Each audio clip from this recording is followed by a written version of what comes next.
Well, what's happened is that basically the Pilgrim's been floating in space, and the Pilgrim's gone out to go and look for specimens on Mars. We've gone rogue. We send out a Canadarm to capture it, and gets the Pilgrim, and we find there is a specimen on there. And that specimen is a eukaryotic cell. I remember that. That's I'm not a biologist, but I do remember. Yeah, we find a eukaryotic cell, which is a singular cell, as my nephew keeps on telling me. We then analyze it, and then I decide to go a bit further.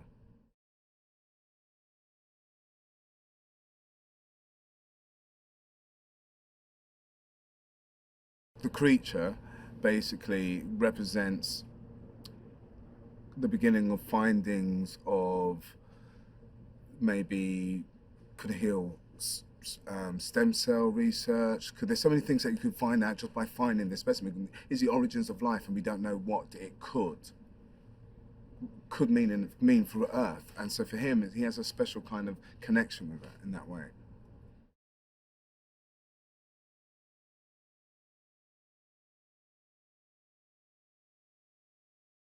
I started my process a little bit earlier than most of the other actors, simply because the character was paraplegic, and so it meant we had to redesign the costume. We had to find a way that I would move within the space.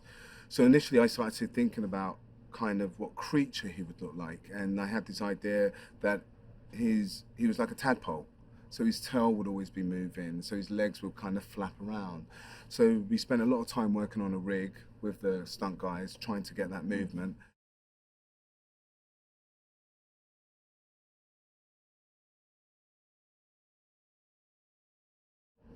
He's got an existentialism kind of quality, Derry. He thinks beyond the world, and he's not selfish. And that's what's so beautiful about him. He's like open to discoveries, to finding out new things, to allow things to evolve.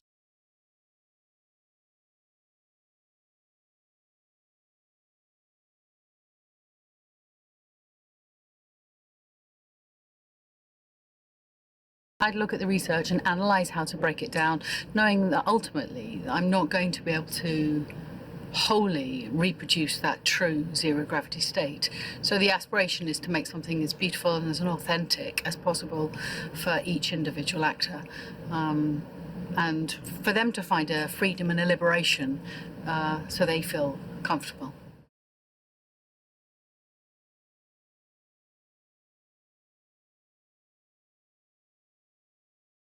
They committed themselves, obviously, entirely, wholeheartedly to the experience of learning what it is to move on the wires with ease. And that is a challenge, but once that was locked in, then, I'm sure it was a liberating, fun experience. On the way, it might have been sort of slightly challenging.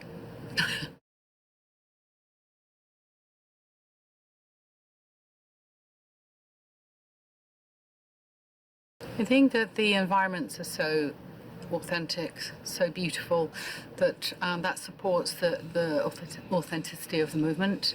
The notes would be the same. It's always going to be looking for a true experience.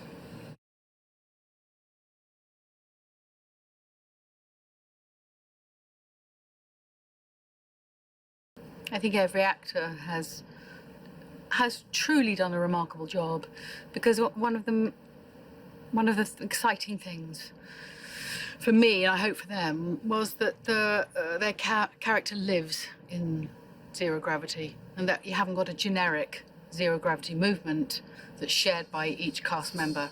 It's down to character and physicality and foible, and that's for me the most beautiful, challenging thing. And that certainly was what Daniel, the director, was after when we first met.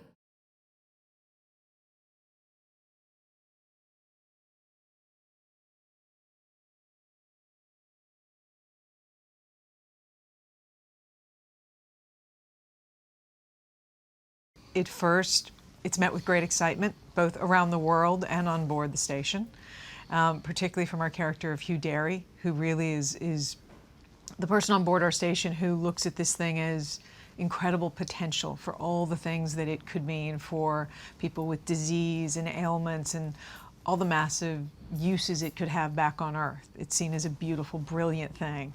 And as David referenced, occasionally we as people tend to take beautiful, brilliant things and try to shape it into our will.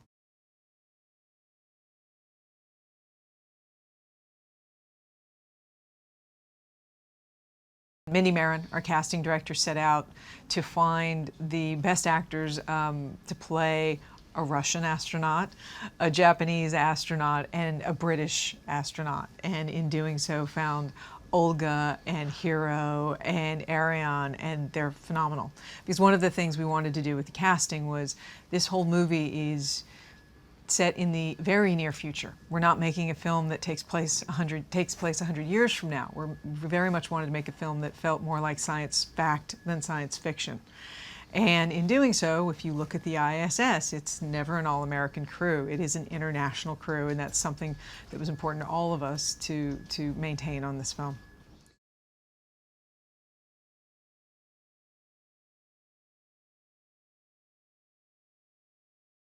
I think it asks the question, does life exist? But it also asks the question, if it does, what should we do with it? And one of the themes we love from this movie is the idea that, you know, we have the access to incredible technology in this world. And sometimes just because we can do something doesn't necessarily mean we should.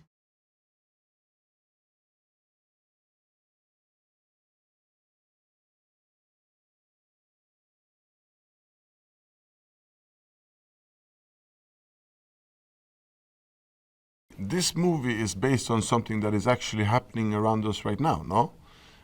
We found water, we found proof of water on Mars, right? And we have sent up a pilgrim to Mars to discover on the Earth samples if you can get a peak of radioactivity that would tell us that there could be proof of that life has existed on Mars. And if that sample created that peak of radioactivity, it would get to the ISS. And that's where a movie starts. And since it had that kind of core in actual events that are happening around us, I thought it would be ridiculous to not try to make it as real as possible. So this movie takes place, you know, now, maybe in 5 years, because that's the amount of time it would take us to get the pilgrim back home. And I wanted it to feel like it was actually something that was actually happening right now.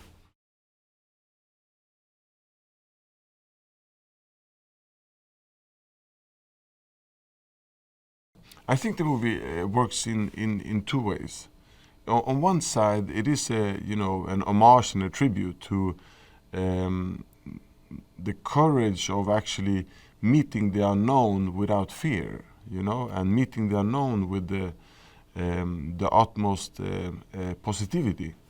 But at the same time, it has this undercurrent which has to do with mankind's history. We don't have a great reputation in how we handle the unknown. So the question is not maybe, you know, what the unknown does to us, but what do we do to the unknown?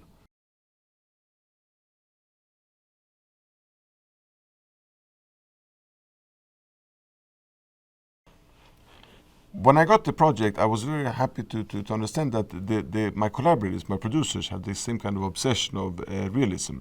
So the idea when we were going to find this cast, for them it was equally important as it was for me that the cast reflected the ISS how it really is. And the ISS was created by the Russians, the Brits, the Americans, and the Japanese.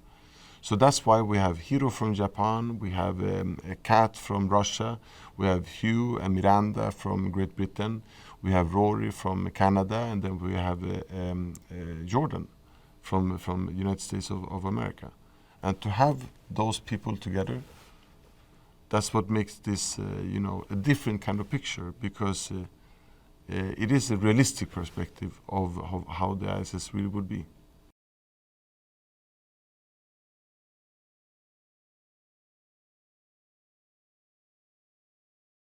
It's a ride, you know.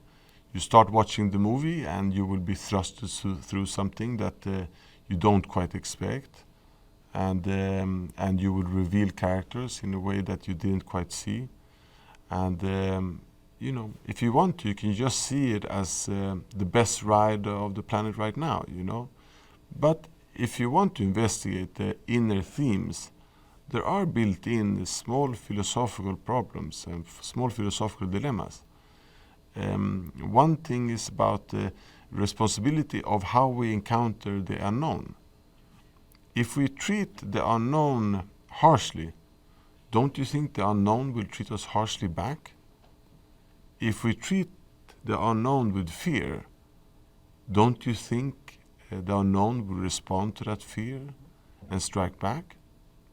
That's the dilemma of the movie. So the question is, who creates the conflict?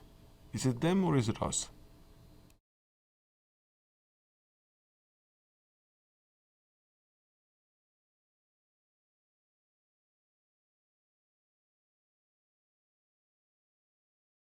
We had the incredible luxury of working with an amazing cast and actually being in the position to where we got our first choice for every role in the movie.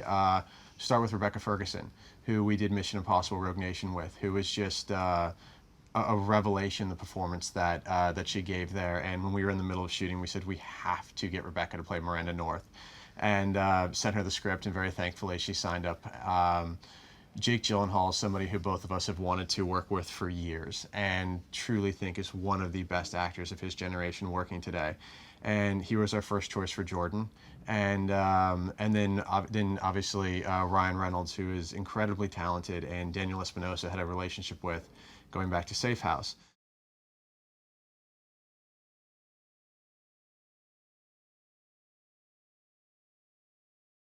He's able to bring great humor out of character and from incredibly grounded, tense situations. And that was one of the things we really wanted to have in this movie, was that while it should be an incredibly tense, edge of your seat thriller, there also needed to be levity. And Ryan just brings that in spades.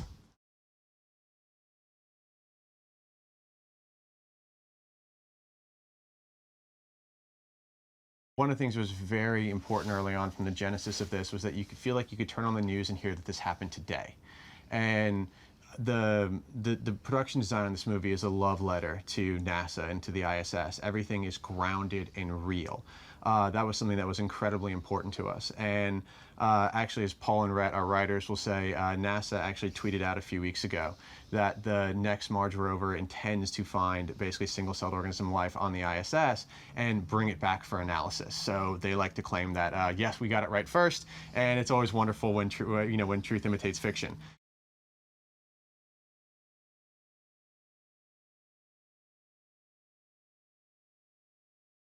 I personally believe that there is no world where there is not life beyond our planet.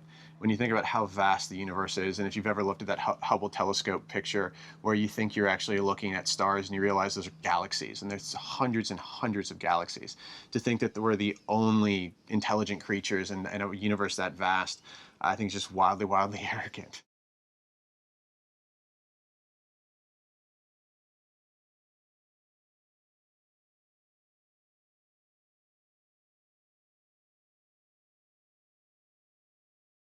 They recover a rock sample, which has come from just below the surface of Mars. We put it about 25 centimeters down because the surface of Mars is irradiated. It has a very thin atmosphere, so we anticipate that the surface would be sterilized. So they recover a core sample, and somewhere in there, Derry, who's the mission scientist, finds a rock under a microscope which has something attached to it which looks a little bit like it might not be geological in origin.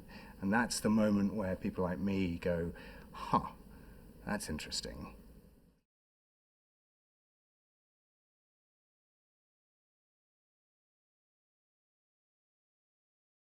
When they first see it, it looks like a single cell. And Derry first very quickly identifies it as being familiar to us, but different. So it is the size of the type of single-celled organisms we see on Earth. It has many of the same structures that we are familiar with on single-celled organisms on Earth, like flagella, which allow it to move, and subcellular organelles like mitochondria, the bits that we see in every cell, but it is also significantly different. So he's a microbiologist. He checks against every record of life on Earth and comes to the conclusion that this is not life on Earth, but is living.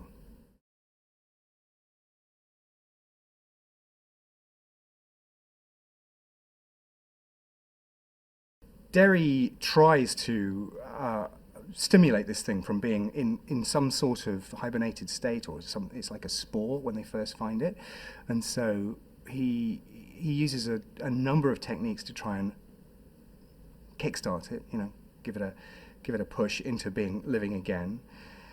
And that includes giving it food, so glucose, or washing it, or stimulating it in any way that we know that life on Earth would respond to. And it takes a few goes, but one of the key things is working out what atmosphere, what the environment that the entity, that the life form would thrive in.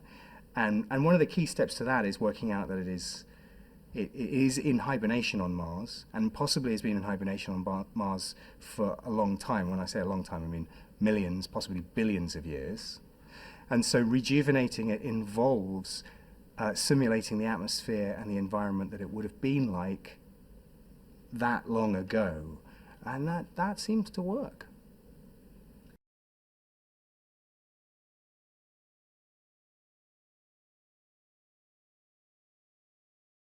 And we have a CDC scientist on board in the form of Miranda North, and it's her job to make sure that the life form is contained, and whatever it might be, whether it's dangerous or not, it is contained. And the International Space Station itself is the ultimate firewall in this regard, because it's not just in an incubator, which it is, it's not just sealed off in a lab, which it also is, but it's also in low Earth orbit. So it's a long way from Earth. And this feels like a sensible protocol to me, although it doesn't necessarily work out.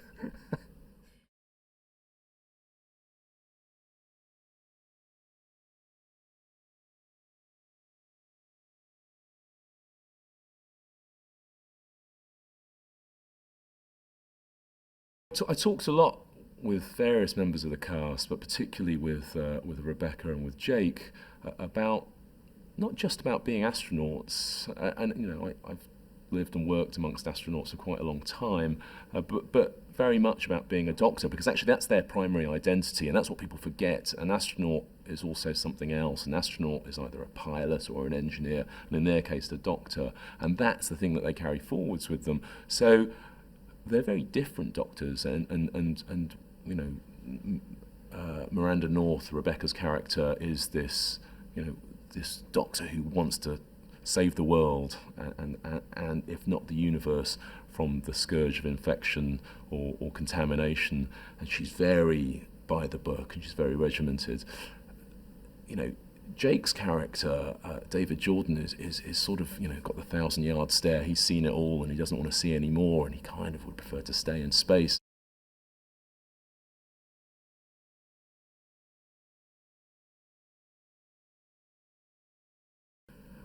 It's very clear to me, or at least in reading the scripts, that there's enormous conflict here between the curiosity of a life scientist and then these two doctor characters who, again, are very separate. And that's the main thing to get, that neither astronauts nor doctors are this homogenous culture. I mean, when I spoke to Daniel about it at the start, I said that it's not a monoculture, these people. They are very different individuals, and I think they nailed that really well. You've got North and you've got Jordan, who are both doctors, who are both astronauts, but probably couldn't be more different in character, really, at heart.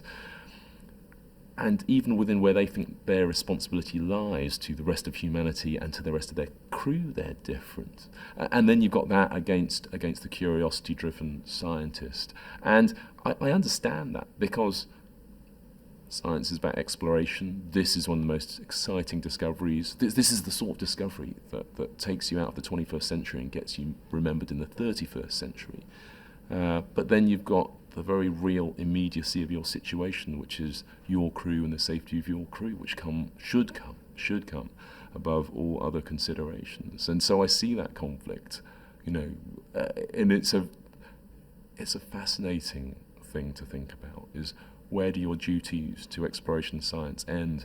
Where do your duties to your crew and yourself and the people below you begin? And I think they move over that line backwards and forwards all the way through the film.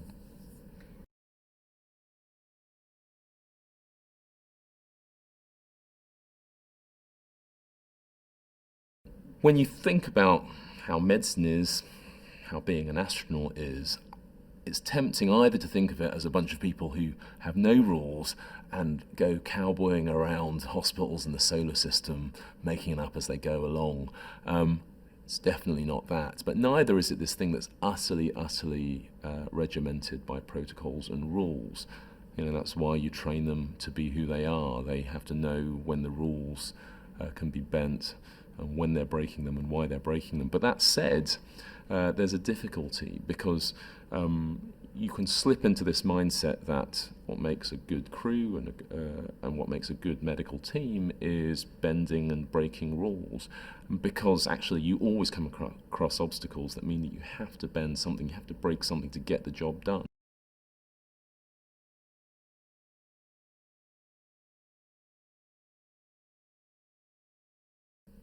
So for me, the whole concept of how life first arose in the universe, on our planet, is fascinating, and we haven't even begun to pin it down yet. It's one of the great challenges of the 21st century.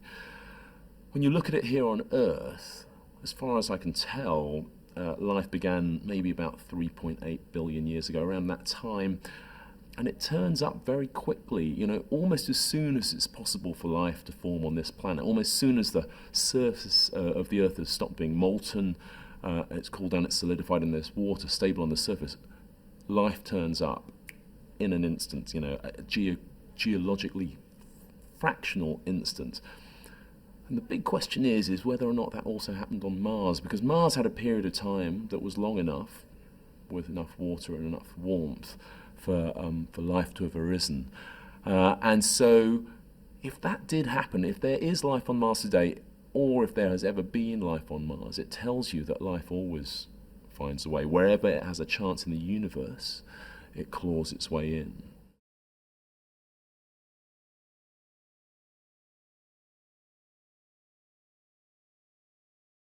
Yeah, movies that deal with space as a background, of course, are a bit tricky because we have no gravity in space. And that makes the movements, the arrangements, the reactions quite different from normal acting.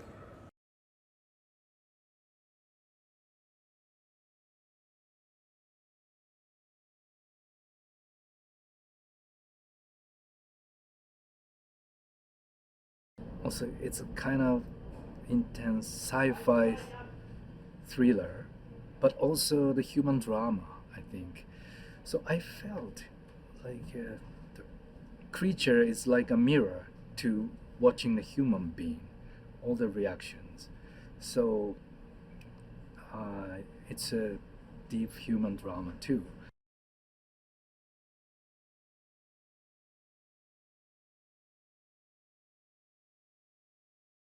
I think this story can feel like it can be happen in the near future, because technologies, going up, and so believable. So it's a great entertainment and also great warning to the human being.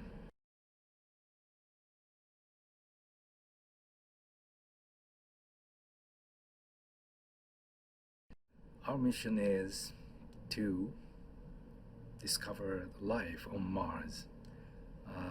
It's going to be a biggest discovery in the human history. So we are proud of ourselves and also so curious about that. as a human being and also as astronauts.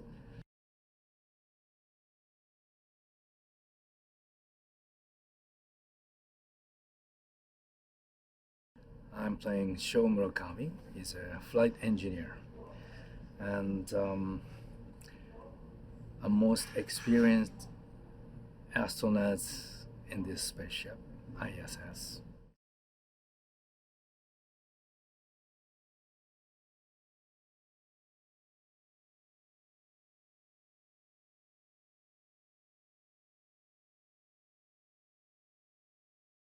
Well, it's about a group of astronauts on the International Space Station that are exploring space and send a rover out to Mars and find a life form there. And to their excitement, you know, they're explorers. They discover this life form, and it kind of becomes what it becomes. It's terrifying and it's unique, and it's something that I think they never expected.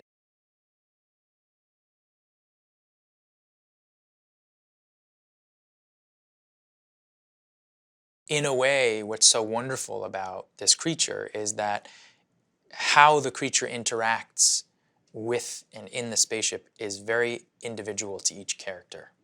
And it's almost a reflection of the personality of each one of these people. So it is a crew of people, all different personalities, all different strengths. And how this life form responds to them is not the same to each one of them.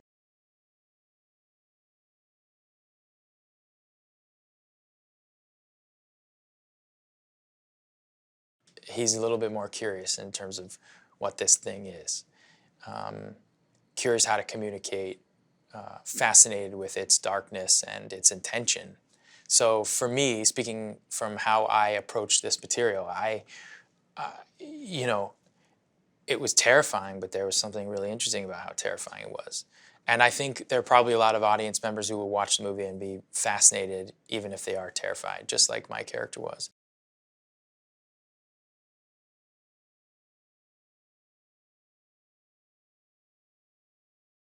I think this life form, this creature, is literal, but also an incredible metaphor for, you know, what can happen when we become. I think curiosity is the most important, one of the most important traits in a human being, in my humble opinion. I think, though, going too far, searching too far, can be full of hubris, and in that way, I think our curiosity can sometimes get the best of us.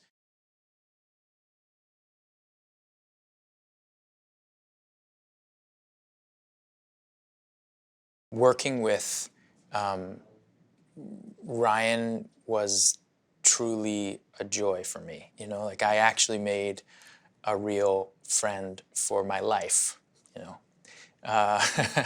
And, you know, it's really nice to be working with someone who you've heard a lot about for a long time and I've met in passing, and then to be in a very tight and close space with him for a long period of time, to have our friendship grow and we're still friends, you know, that says a lot.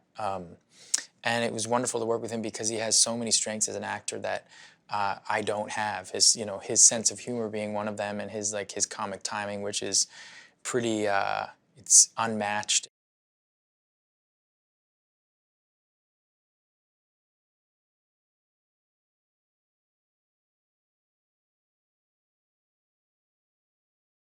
They always use the Russian suit because they take off from Kazakhstan in a Russian Soyuz. So they always wear the Russian suits for that. What Tim Peake was wearing is Russian design. And what's lovely about the Russian design is it's completely functional. It just happens to be, I think, really beautiful. But it's not done for that at all. It's done purely for functionality.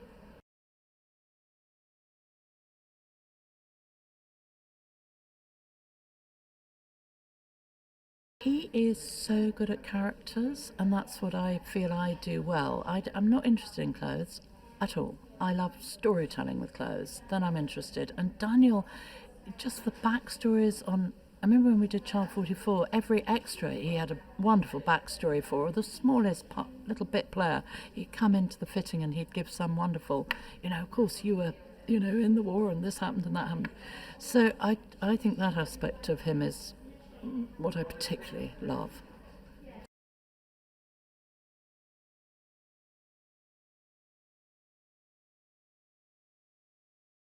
I think the surprise was that they all accepted it and just got into it and got on with it, which was fantastic because, they're not comfortable.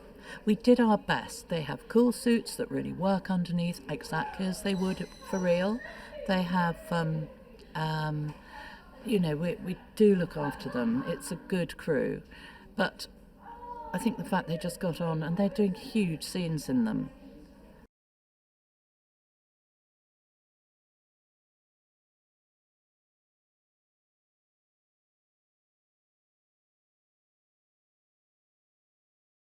What was interesting about it is that it isn't entirely unbelievable. There was what we've grown fond of saying is this bit of science faction, which makes it even more relatable. Not just the characters, but the circumstances they're in.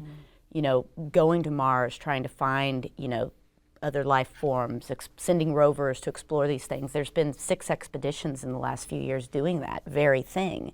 And so what happens when we actually do find it? What happens when we actually try to communicate or relate to it? That's, it's very interesting.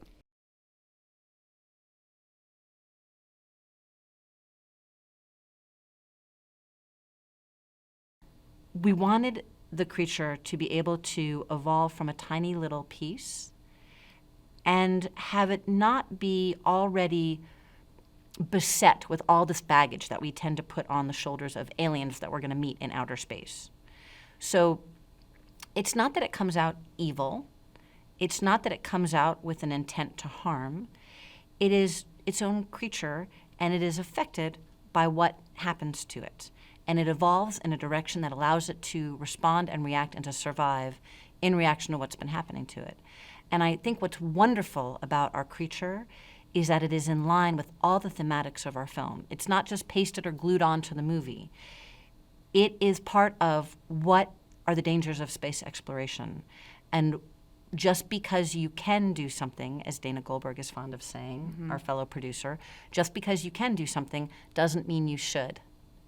So where are we as humans responsible for what we do to other creatures, be they on Earth or in space?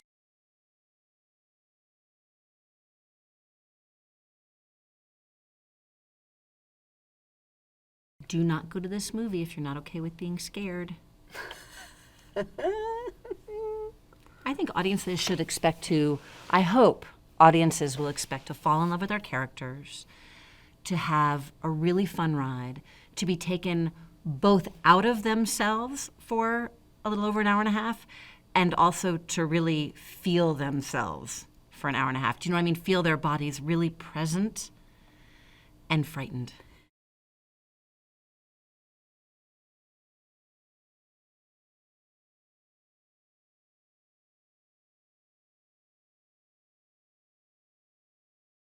It's massively important because without the weightlessness working, you don't have the performances, and without the performances, you don't have a film. So our sets had to be designed to make that process easier to take place.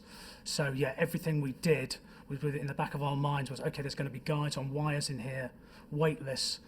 All the cameras are going to be on cranes, so the sets need to come apart in different ways that allow that to happen.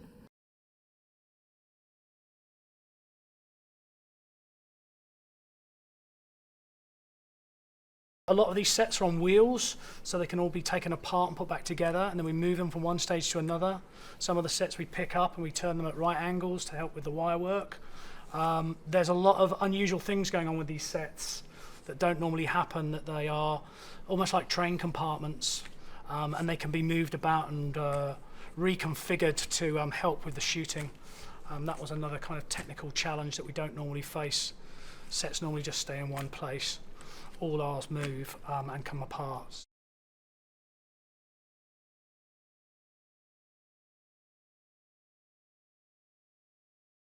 So I think when you look at this model, you can see kind of how big what we've tried to achieve, what we are and have achieved is. It's 50 meters long, continuous runs through sets on multiple levels.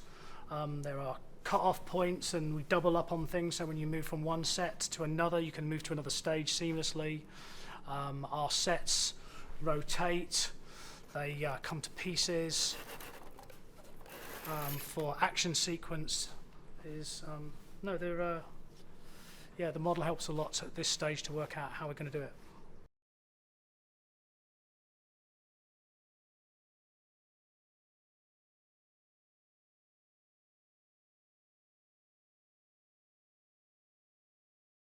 We have an international cast: American, British, Swedish, Japanese, and Russian. And this cultural melting pot makes the dialogue and the interaction between the characters that much richer and more complex.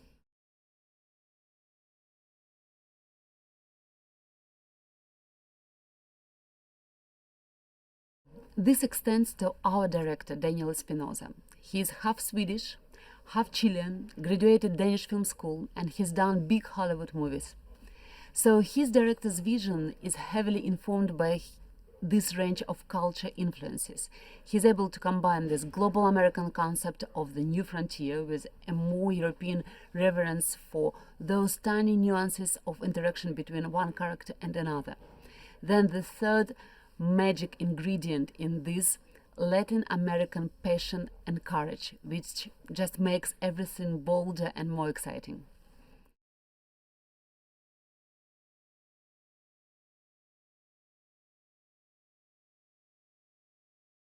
Jake Gyllenhaal is a very interesting actor because at his level of success and recognition, it would be tempting to fall back on all actors' tricks that have worked before. But what defines him is his desire to challenge himself all the time, to examine everything and discover new things in everything. That's quite rare for actors, the willingness to spend any serious time outside their comfort zone.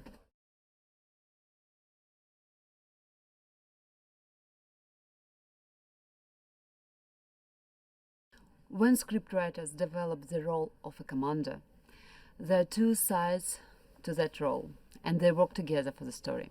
One side is being in charge, taking care of the team, giving clear directions, but the flip side of this role of making decisions is that you will make mistakes, you should make mistakes. My character demonstrates a common human reflex: fear of the new and the unknown.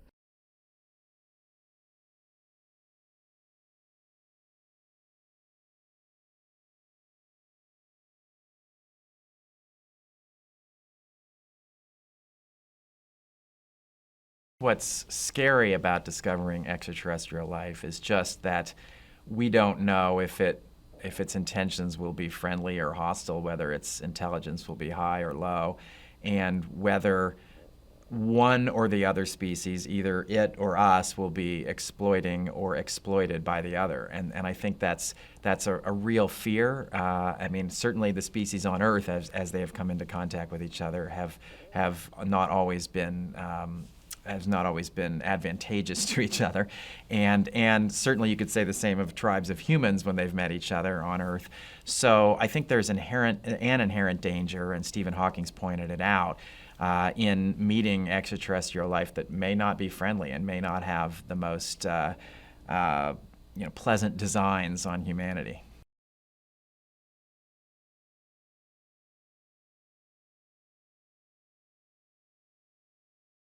Well, I think our life form is interesting. I think its biological basis is interesting. We've never seen anything quite like this on screen. Its adaptability, its danger that it presents, its ability to move and manipulate its environment, its ability to learn from the things that have happened to it and apply those lessons as it takes on the crew. And I also think it has a little bit of a cold personality. Like it's relentless in its pursuit of survival, and it presents an extraordinary challenge for the crew, because once they realize that it is indeed hostile, it's very, very difficult to corner it, to trap it, and to kill it. It's a survivor, and it was a survivor on Mars, where our basic idea was that whatever this creature was such a killer that it killed every other organism on Mars before the atmosphere changed and then the creature itself died out. But we really feel like it poses a unique threat.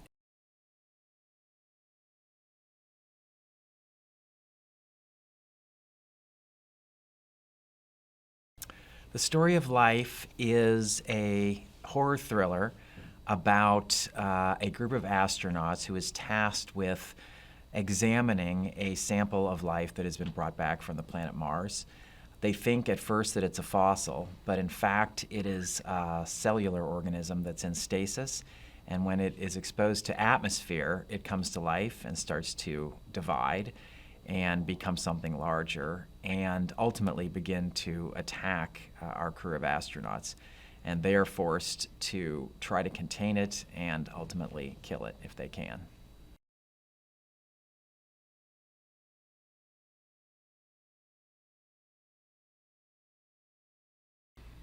The firewalls on the ship are kind of like Russian nesting dolls. There's an inner firewall, which is the box that the creature's inside, and then the lab that's outside that becomes its own firewall. And then ultimately, interestingly, the whole station becomes a firewall.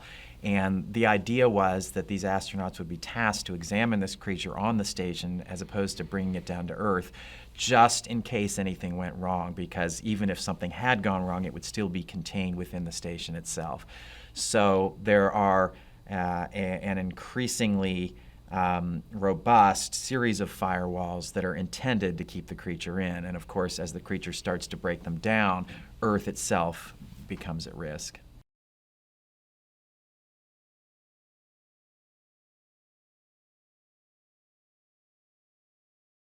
The ISS provide us the ultimate, playground for an alien being and the claustrophobia of the moment, and not being able to get away and being enclosed. It's like being, I've read, up on the ISS, it's like being on a submarine up in space. It's just enclosed space that you can't get out of. And so, yes, we embrace that and actually use that as a tool to increase the horror and the thrill of the moment.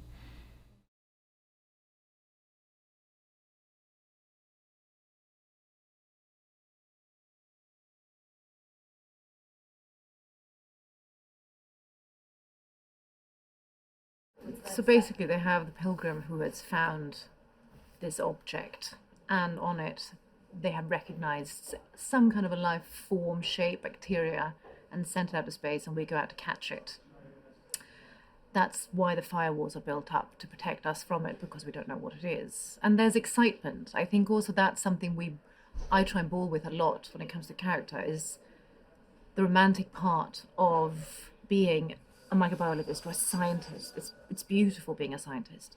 But then you get to a part where this thing takes shape and it becomes an individual and it starts growing. And you realize the more you provoke it, it will respond in a certain way. How far do you go with science?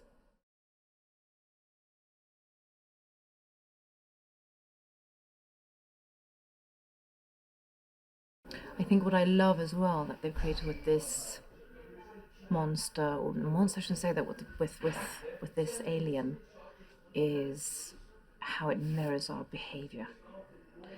It doesn't have a specific shape or agenda in the beginning. I find it to be very neutral. And what I love about how we're acting it is we all have our own relationship to this creature. Some of us love it, we nurture it. Some of us fear it. Some of us want to kill it off from the beginning. And that creates an incredible attention in the group that we play on.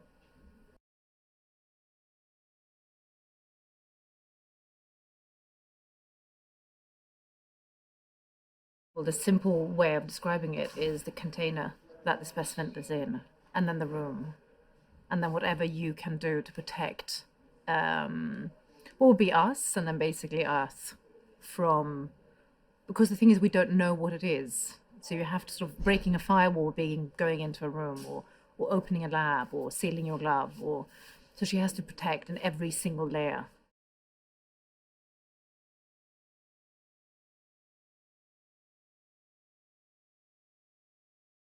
It's phenomenal. I mean, it's and everyone is giving and considerate, and I think it's a new environment for everyone. I'm not sure, if I'm not mistaken, no one's actually done this before.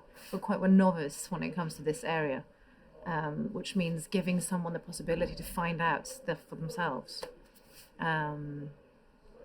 It's fun to come to work and kind of knowing where you're going, but it'll probably go the complete different direction. And I love that.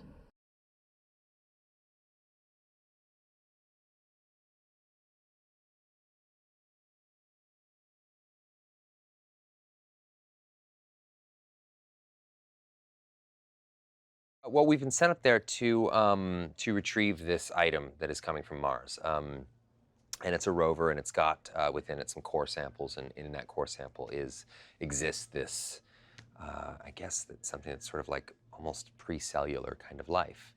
And we're sent up there with someone who works exclusively with the CDC, somebody whose job is to make sure that everyone on board the ship stays uncontaminated, and make sure that whatever it is that we're bringing on board stays on board and doesn't come back down to Earth.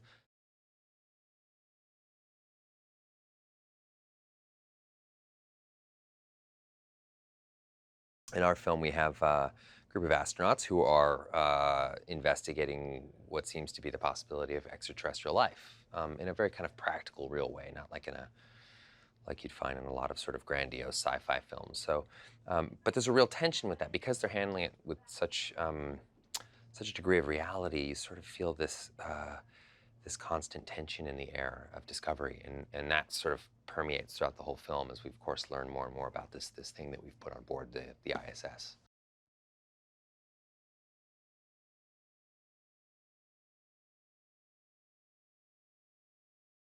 At a certain point in the film, we discover that we sort of breathe life into it.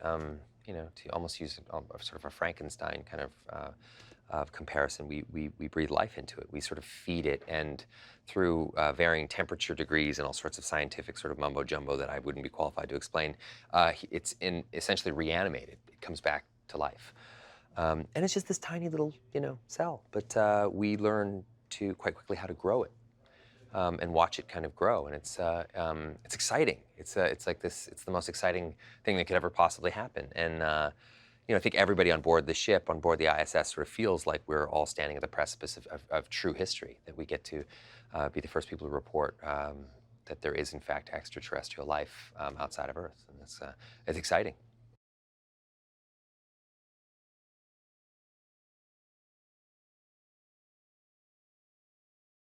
Jake is, he's one of the greatest actors of our generation. I mean, he's not only just to work with, but also just it's amazing to watch what he does. It's not every day I get to work with people that I consider a close friend as well. So there's a great deal of trust there. It's not a lot of actors that I feel like I would at the end of a scene I would say, any ideas, any tips, any thoughts, you want to help me out with some of this stuff. So it's great working with Jake.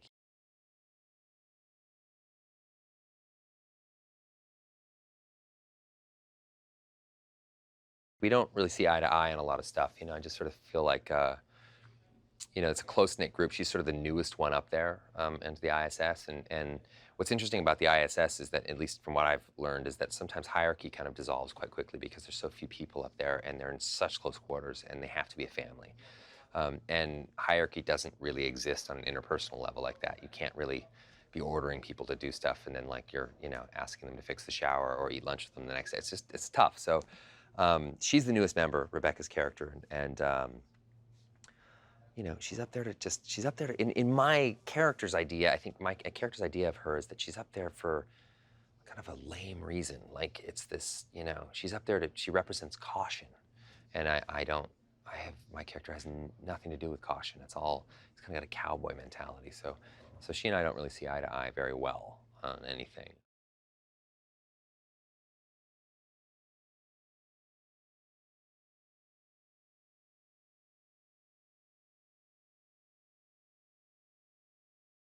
the collaborative side of what we're doing now, particularly on a film like this, where everybody's embracing kind of the same goal, which is to keep this as real as possible. It's sort of contrary to people's idea of visual effects in some ways, in that we're not saying, oh, forget the spaceship, we'll do it all later. We're very much all enjoying the fact that we've got a beautiful spaceship. We're in one now, or we're in a part of it now. There is everything to fight for in terms of keeping things real. It's, from my point of view, working with the director, it's something that the more you can do, and more everybody can do from each of their departments to keep things real for the actors, it makes the performance grounded and real.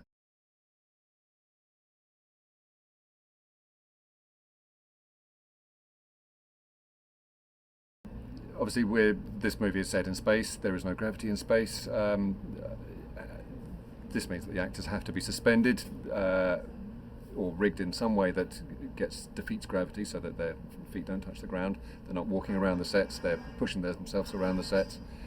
We've all studied everything that we've seen on the ISS in the documentaries that have been shot. Everybody's kind of very tuned into that language of movement and how that works. And that clearly means that there's a lot of things that to facilitate that movement and that performance that we need to deal with afterwards.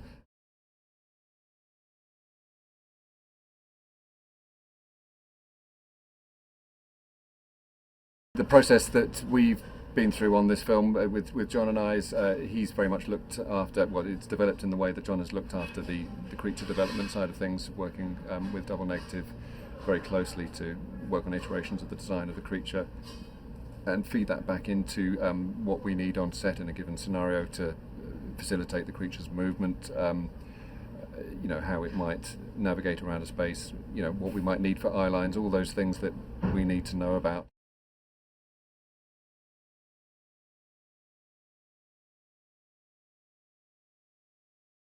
One of the main aspects of the creature's design is that this is not a static design. This is a creature that develops over time. It comes from a microscopic organism that is then fed and grown. It develops in a petri dish into something that is visible to the human eye. There is a sort of macroscopic interaction with a sort of finger and the early creature, but it's growing continually. It never looks the same twice, really. I mean, from one scene to the next, it will have consumed something that will alter its appearance, and I think this is something that was a very exciting early conversation with Daniel, that it should absorb something of what it feeds on, in that influences its appearance, which is kind of an exciting design principle.